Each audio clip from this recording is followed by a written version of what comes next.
Thank you, Ola. I was fascinated when Ola introduced himself to me a couple of weeks ago on the phone. He was too modest to tell you that he was an ex-presenter of the German Top of the Pops, which I told my family and they were really excited about. So I hope to hear some good stories. For me, it's great to be here. As Ola said, I work for the Energy Saving Trust. We're based in Canary Wharf in London.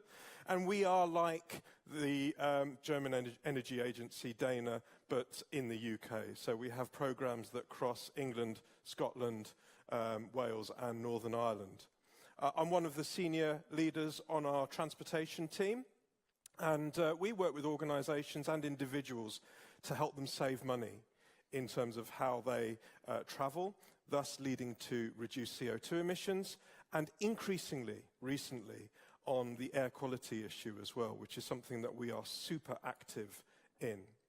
There's one thing that I can guarantee, and that is that all of you have used some sort of mobility to get here. I don't think any of you actually live here in the cinema. And if you're waiting for the next Avengers movie, then you're in the wrong room. But the good thing about having an event in a cinema is that the seats are super comfortable. So hopefully you will enjoy this afternoon with your, what did you call it, Ola? Suppenkoma, and you can have a really interesting afternoon with us. We are going to be talking about the future of urban mobility. So we're going to be excited about what is to come. We know that there are challenges around congestion. We know that there are challenges around carbon emissions that are associated with road and rail and air transportation. We know that there is air quality problems in our cities. But there is a bright future. There are some exciting, fabulous things that when I started in the automotive industry 20 or so years ago, I could never have imagined. So without further ado, let me just introduce to you our panel for this afternoon. And we're going to do ladies first. So Dr. Antje Danielson, would you just come and join me as I introduce you? Yes, thank you. Antje is Director of Education for the prestigious MIT based in the US. So she's flown a long way to be with us today. Next, Mr. Burkhard Stork, who I won't say it in German, but works for the German Cyclists Association, and he represents cyclists in Germany. Burkhard, thank you. Next, Dr. Friedrich Eckhart, a wonderful German brand, BMW Group, and he is the head of Center of Competence for Urban Mobility. Carl, thank you. And last but not least, a local boy from just around the corner, he tells me, Dr. Tom Kirschbaum. He's the co-founder and managing director of Door to Door, and he'll tell you all about his fabulous startup business in just a moment. So what we're going to do, I'm just going to give each of the panelists 3 to 4 minutes. After about 5, I will stop them if they're still going, because we're really keen to keep this session on time so that the afternoon pans out as it should do for you. But I will give them 3 to 4 minutes just to give you a vision, to set your imaginations running about what urban mobility may look like in 3, 5, 10, 20 years. And hopefully that will inspire you to think positively and optimistically about how we will be moving around our cities and perhaps our countries in a few years. So let's do them in the order that they came up. Antje, over to you.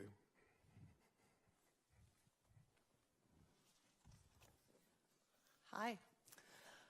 So I thought I'll start with hypothesis. And my hypothesis, from my experience born out of co-founding the car company Zipcar, is that technologies often linger, and it is often when two technologies come together that we have a new path forward that jives with what we as humans want in transportation.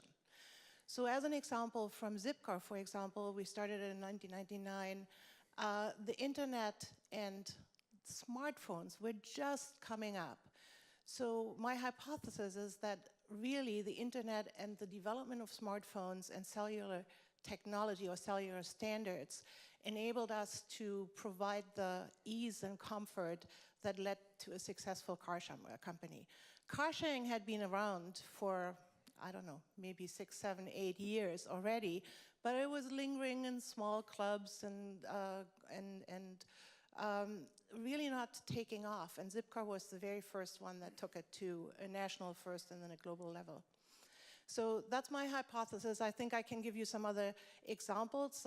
When GPS joined the internet and the smartphone technology, we came up with Uber and Airbnb. And again, GPS had been around for a long time, but it had been a technology that was in defense and in exploration. But because of the confluence of those three technologies, I think we enhanced convenience for consumers in mobility, and there was this plethora of new ideas coming up.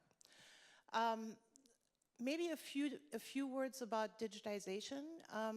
From my point of view, and this is again my point of view, digitization will come. There's no question about it. But I think we have to figure out what human trait does digitization really support. It will definitely lead to more convenience in the mobility sector, but on the other hand, we have a lot of issues with data security, as you've probably heard in the last few days, data security, and then also agency, human agency, and especially in the United States, people do like to determine where they want to go and what they want to do and when and where they do it. And so there might be cultural, but also generational differences when it comes to digitization. And then with respect to autonomous vehicles, I have my own idea. I think autonomous vehicles are an intellectual challenge, and we embrace that intellectual challenge. We revel in it. But so far, I cannot really see, personally, I cannot really see how autonomous vehicles will reduce congestion without also changing our entire environment. Because if we share autonomous vehicles, then we have to change things. When do we work? Because if you imagine autonomous vehicles going through our cities, and I go to work at 8 o'clock in the morning, then the car will go back and get the next colleague in. We might not be able to drop our kids off at school at the same time. So I think autonomous vehicles, if they take on, will come with a lot of changes in our work environment. Thank you, Antje. Yeah, really good. So we'll go to Burkhard next, if you don't mind. Let's hear a cyclist's perception of things. Yeah, thanks for having me. Thanks for inviting me. I'm the only one without a doctor's degree in this panel, so I'm really... I haven't either, you too. don't worry. Thanks. That's well, you can call me doctor if you like. Okay, so I'm sure you have heard a lot about really interesting things. We heard the first interesting things from Antje. It's wonderful things happening. We see so many things happening in digitalization and so many things in urban mobility will change in the next years. Ride sharing has come over, bike sharing has come over, a lot of really interesting things, autonomous driving you spoke about. But of course, in the last years, we learned to discuss all these wonderful things as heaven and hell scenarios. And I think that's very, very good. If you look at any city in the world, or in the developed, what we call the developed Western world, you see that most of the trips, the vast majority of trips, is shorter than 5 kilometers. In Germany, even 25% of the trips are shorter than 2 kilometers. And you see, when I speak about a heaven and hell scenario, the hell scenario is nobody is walking or cycling because it takes just some seconds to get an autonomous car. When I close my dishwasher in the morning and that calls the autonomous vehicle, whatever it is, and it has as wonderful cozy seats as here in the cinema, and so on, nobody will walk. We see the first data insights into ride sharing from the North American cities. We see They take over a lot of trips from public transport. They take over a lot of short trips from walking and cycling. So you see where I'm going. Let's speak about all these wonderful things, but let's speak about all these things when it comes to more than 3 miles or 5 kilometers or whatever. And let's make active mobility, which we call walking and cycling together, active mobility to a resilient part, to a systemic resilient part of urban mobility all over the world. And then let's do all the wonderful things from up more than 3 miles or 5 kilometers. Cycling and walking is a very, very old technique, but I'm sure it will be part of the future urban mobility. I hope so. Thank you, Burkhard. Carl, can I bring you in here as a representative of the auto sector in Germany? Go ahead. Yeah, thank you. I'm convinced that in the next decade or so, we will be able to improve quality of life in cities and mobility at the same time, despite the growth of cities. And the reason why, or the ingredients for that is threefold. Number one, and the most important thing, is mobility preferences of demand of customers. Because I would guess that every second car owner, even today, leave alone the famous young generation, is in favor of auto mobility on demand, or embedded in a multimodal portfolio. And that will, improve over the next years. The second ingredient is technology, because we have all the technologies available today to make a difference. And this is digitalization, all sorts of on-demand mobility, electric drivetrains, and so forth. And finally, and the missing link is regulation. Because if we would regulate the problems or the causes of the problems of traffic correctly, we would not discuss a heaven or hell scenario, because that would automatically lead to the heaven scenario. And I'm a great fan of dynamic pricing. And if we would implement that in the road space, then, as I said, that would stimulate all sorts of innovation, and would, pave the floor for all startups, to come up with more intelligent solutions as we see them today. Thank you, Carl. And speaking of startups, can I bring Tom in to tell us what you're doing and where it's heading? Go ahead, Tom. Thank you, Tim, and I want to thank you first for opening this panel with such a positive spirit, because what happens often, particularly internationally, when you talk about urban mobility, you have a rather a hellish scenario where you see all these millions and billions of people moving to cities worldwide, and nobody has a clue on how to deal with that and how to provide for sustainable and friendly conditions. Now, in fact, it is difficult already if you look at cities, and I mean, Berlin is like still paradise if you compare it to Jakarta or Sao Paulo or Moscow, where you spend like 2 hours every morning on the way to your workspace. And all those problems we are not ready to accept. And the good news is we don't have to accept them anymore, because technology evolves that helps us to overcome it and to justify for a positive outlook. What does that mean specifically? Now, if we look around here on the street, one can easily understand that the condition today is not efficient.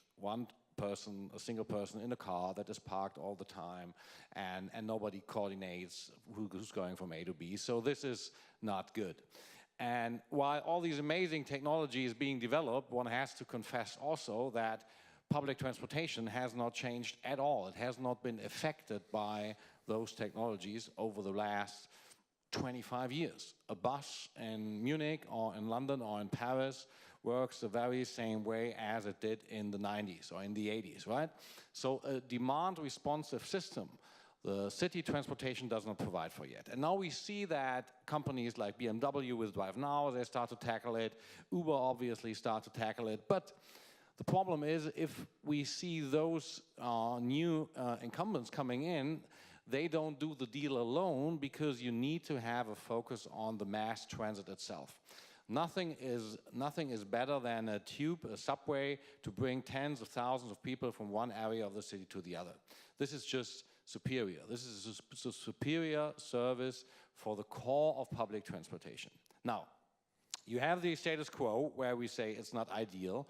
We have new technology coming in, and we see that you need to do something with the mass transit to have that as a core. And this is what we do as a company. We try to bring these two worlds together. So to help mass transit to become more flexible, we aggregate a lot of data on how people move from A to B, whether it is with a subway line or with their car or with whatever.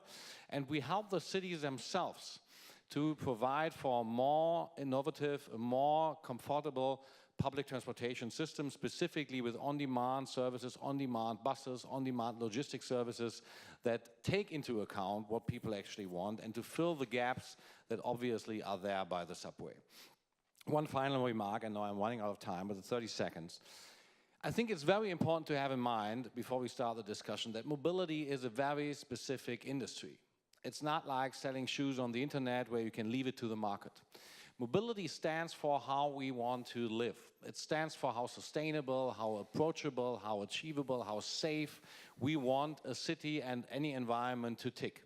And if we would leave it to the market, we would see some good effects and we would see some very bad effects. If you think of the borders of a city, if you think of elderly people, and I've just came back from a rural side close to Berlin, where people are so scared that they will not have a single option of public transportation to leave their house. So it's really very fundamental. This means we need to have some regulation setting that takes into account what we want to achieve as a society and makes the best use of technology. And that is what distinguishes mobility from traditional other industries like media or communication or music, where just technology companies can do the deal. And this is why probably the panel is so well structured here, because it needs to have this political aspect, the social aspect, and then technology can come into play. Thank you for the patience. Thank you, Tom. I'm going to pick up that point straight away, because you've talked about mobility. It's not like a widget that you buy, but cars are. And BMW produces some beautiful cars. I wish I had one. How do we go from the concept of buying journeys and mobility, how do we go from buying cars to journeys? And what does that mean for your product portfolio, do you think? An enrichment. It's very easy, because what we do in our neighborhood projects in many cities like Berlin, Hamburg, Munich, we collaborate with NGOs as well as with the municipalities. And we talk to the car owners, because we know that every second car is hardly used. And therefore we ask the car owners under which circumstances they are willing to sell their cars. So for them, I mean, we want to provide a much better alternative. And also for them, the change would be then an enrichment rather than renouncement, because with renouncement you will never, motivate anybody for anything. So this is, a win-win situation for car owners or residents, for the city, as well as for us, because we get access to additional customer groups. It's as easy as that. Okay, perfect. Antje, maybe I just want you to maybe pick up on that theme of the sort of cultural and social change that needs to happen from where we are now, because the UK is very similar to Germany. We aspire to having at least one, maybe two, and if possible 3 nice cars parked on our driveway. How do things have to change? Well, coming from the US, I think the situation is very different. I think that in the US, it is even more than in the UK, that everyone wants at least 1 car, possibly 2, possibly 3. There's a slight change these days in that urban young populations, they really don't care about cars.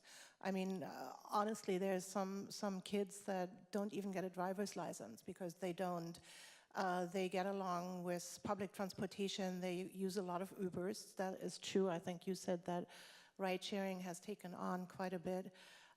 So that's why I said earlier that I think there's a generational change there too. But the one thing that I would say is still true, that everyone wants to has certain standards, right? So I think everyone wants to be convenient, not too warm, not too cold in the winter, not too warm in the summer. Possibly door to door. In the US, it's very clear that people would like to have single occupancy vehicles, that they don't really like. They don't mind sharing a car, but not with another passenger. So they're sharing the car, but not with someone sitting in the car. So, for example, the experiment that Uber had with Uber Shared, or whatever the service was called, Uber Pool, that's right. That is mostly being used by young people who want to save money. That, of course, is another big cultural driver, that people do want to get a good deal. So people do look at the costs of things. So I think we will have to look at a lot of these cultural, social issues in the future and do a lot of research on those issues to really understand what's going on in the mobility area and to be really smart about it. And that's asking your customers, what would it take? We did the same thing when we started Zipcar. What would it take for you to get rid of one car and replace one car with sharing? Thank you. I think it's really important that we talk about active travel. Unfortunately, in the UK, it's been raining for 6 months. And cycling, particularly in London, is quite a dangerous affair. I also have one other observation that's cycling related about my journey here this morning, and that there are many, many, many shared bikes everywhere. And I was speaking to somebody from Amsterdam who said they had enough of them and they banned them completely. Burkhard, how do we make cycling normalized for people, particularly in places like London where it rains all the time and it's quite dangerous? What is the key formula? I think the rain problem, I've met in Taipei, they really have 180 days where it's really raining hard. I think London is much better. But you asked 3 questions, I'll try that. London is a very, very, very good example for a city who tried to make cycling better and more convenient for people and safer. And in their first try, they failed completely. They lost a lot of people. It was really, really hard. And now they really do a really good job. We have a lot of these super cycle highways, which are good bike facilities. They aren't really cycle highways, they're good bike facilities.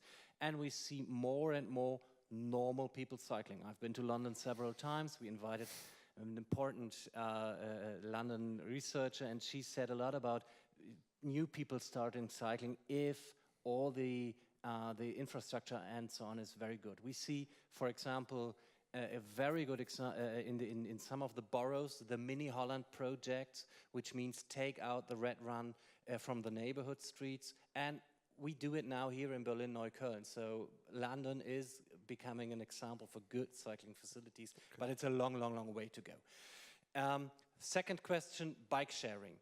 I'm absolutely sure that bike sharing is an important part of the system, an absolutely important part. The IDTP has made a bike sharing guide in 2014, and there the number which was shown is a good system means 1 bike per 30 inhabitants. That would mean 100,000 bikes for Berlin. We are far, far, far away from that. We have now a lot of bikes in the middle of Berlin and in the middle of other big cities like in London, like in Amsterdam. We will see bike sharing system all over the big cities. And we will see, of course, people in Germany have a lot of bikes. In Amsterdam they have even more bikes. In London they have a little bit less. Peking has 16% mode share of bike sharing bikes and has a reduction in congestion on around 10%. This is real data and this is really happening. So maybe not all of the bikes are beautiful, maybe not all of the bikes are very, very well parked. There are a lot of challenges We would have said problems as Germans, but I say challenges. Opportunities. A lot of, but the chances are much, much, much bigger. It's not a wonder that Uber bought Jump just a few days ago, the best and the most interesting American e-bike share system. They are running in DC and in San Francisco. They're doing a great job, and Uber will not take them from the market. They will put in even much more money. So I have understood why they do that. Third question was about how could we make the rain. It's the old number. Go to Copenhagen. They are really Vikings. It's very, very cold there. They have a lot of snow, much more than in Chicago, for example, much more than in Vancouver, for example. And 89% of the cyclists there cycle all the year through. If you make it comfortable, if you make it really a system, an integrated part of the system, people will cycle. And maybe there are 5 days per year. I've been during one of the blizzards this winter to New York, and I really did not cycle there, but maybe 5 days per year where you really cannot cycle, but that's not the problem. So toughen up. I think you Burkhard, you give us a compelling reason for why sub 5 kilometers walking and cycling absolutely makes sense. Tom, I'm just wondering, cities are getting bigger both in terms of population, but also in terms of the space that they take up. And actually, when I think about London, it extends out to the M25 and beyond. So people actually need to travel considerable distances in some big cities. Not even big cities, if you go from one side of one city to another. How do we deal with this sort of relationship between urban and suburban travel? Yeah, I think that's just another argument that speaks for that you have to have an unideological combination of different transport modes, and everything between a subway and something like what we know today as a taxi. So one vehicle that brings you from A to B that you don't have to share and that you do not do any derouting with. In between, there is a magic. And the bicycle is in between, obviously, right? So in this in this terminology. By the way, there was this one study by the OECD. If you replace cars by intelligent on-demand shuttle services, you can save up 97% of all the vehicles, 97%, which is quite a lot, because then there is no traffic jam anymore, and you have a lot of space for bicycles, and that answers your questions, not only for bicycle lanes, but for some more forms of rapid transit connections, right? So we know from developing countries you have something called bus rapid transit. It's like an overground, underground, so fast, big buses that bring people from one area of the city to the other. They go every 5 minutes, and it's very convenient, actually. So no autonomous vehicle, if you picture the small little Google Beetle-alike autonomous vehicle, will have the capacity or the reach to bring people from the north of London to the south of London. That just doesn't work. So you need to have mass transit options, and building an underground is very expensive. It takes forever. This is why this won't be the future. But having a combination of such overground, fast, rapid transit services together with much more efficiency, together with on-demand services, together with bicycles, together with bike sharing schemes, and so on, this will do the trick. It's just a question, how fast will it happen? And I do believe that we will see some cities who will just, push the button and say, now, in 5 years from now, we don't want this, this, and this to be happening here anymore. And for that, then they need to provide an alternative, obviously. But it is a question of when will the first city really decide to change the whole system. We see all the pilots around, which is great, but no pilot has ever done the real deal. And this is what still has to happen. Thank you. I'm really sorry, because this is getting to be a fascinating conversation. And we could have maybe a 3-day conference on this alone, but we are out of time. But because we have brought this panel from, in some cases, quite a long way, Munich, the US, I'm going to give them one policy ask each. So let's assume that the German Chancellor is here in the audience, I don't know if you are Mrs. Merkel, but if you are, you're very welcome. But for each of these panelists, if you were to have one policy ask for Mrs. Merkel, what would it be?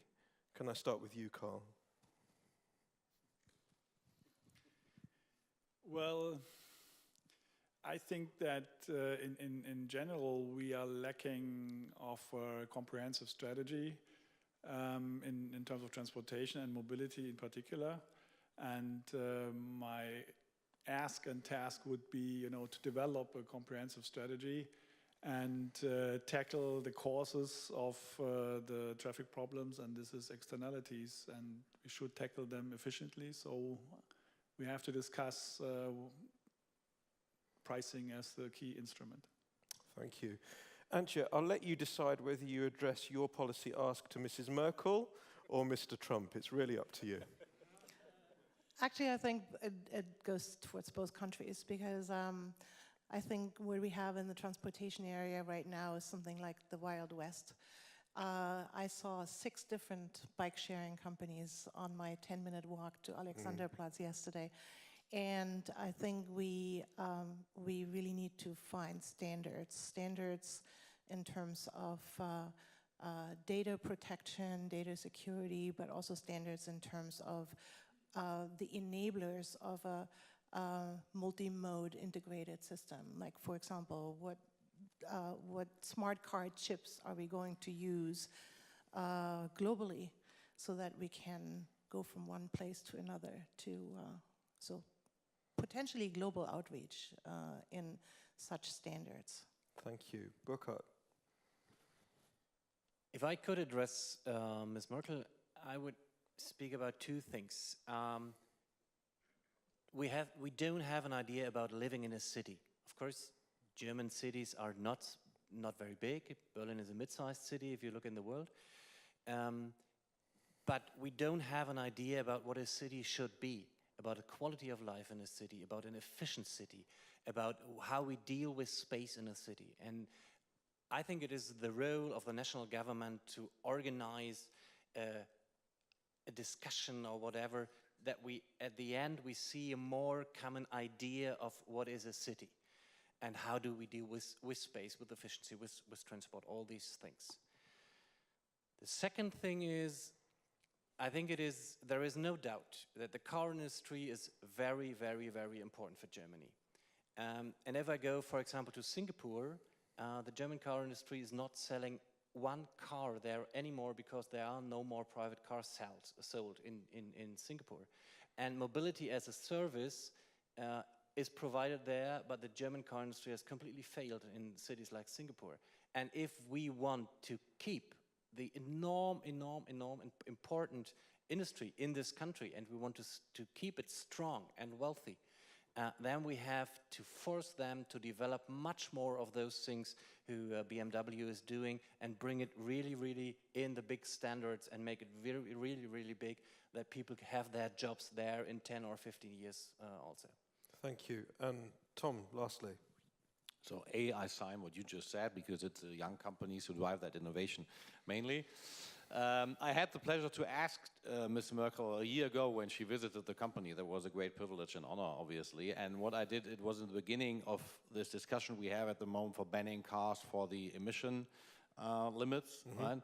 And I said, please do this ban for one large city in Germany, and at the same time take €1 billion and invest it in everything that stands for the modern mobility, for the innovative mobility solutions, and have this one city that stands out internationally, where we can see every single innovation, not only in this very small pilot with 5 vehicles in one closed neighborhood and nobody sees it.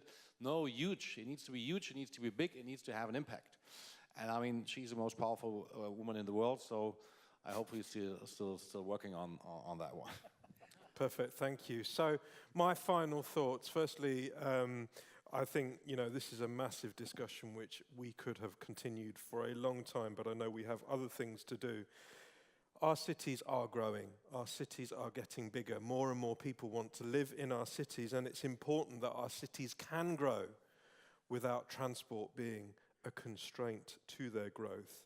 But what we don't want to do is create new problems of autonomous vehicles, or problems, for example, where the Uber, perhaps, business model puts more vehicles on the road while other vehicles stand idle. Car ownership is inherently inefficient.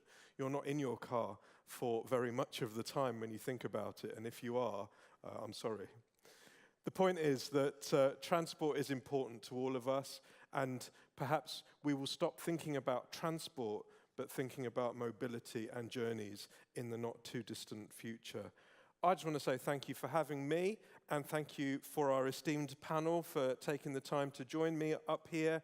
I hope you found it interesting. I found their thoughts fascinating, and I look forward to speaking to them afterwards. For now, thank you, and thank you.